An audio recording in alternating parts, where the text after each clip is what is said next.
Hi all, welcome back. ఈ వీడియోలో మనం హీరో హరీష్ అండ్ సౌందర్య గారు కలిసి నటించిన సినిమా లిస్ట్ చూద్దాం. హీరో హరీష్ అండ్ సౌందర్య కలిసి నటించిన ఫస్ట్ మూవీ మనవరాలి పెళ్ళి. ఈ సినిమాతోనే సౌందర్య గారు తెలుగు ఇండస్ట్రీకి పరిచయం అయ్యారు. ఈ సినిమా సౌందర్య గారి ఫస్ట్ మూవీ తెలుగు లాంగ్వేజ్లో.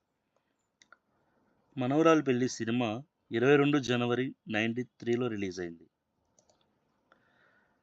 తర్వాత హరీష్ అండ్ సౌందర్య కలిసి నటించిన రెండవ చిత్రం ఇన్స్పెక్టర్ ఝాన్సీ.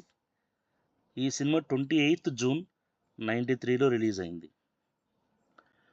మొత్తానికి హరీష్ హీరోగా, సౌందర్య హీరోయిన్గా 2 సినిమాలు వచ్చాయి. ఒకటి మనవరాలి పెళ్ళి, 2 ఇన్స్పెక్టర్ ఝాన్సీ.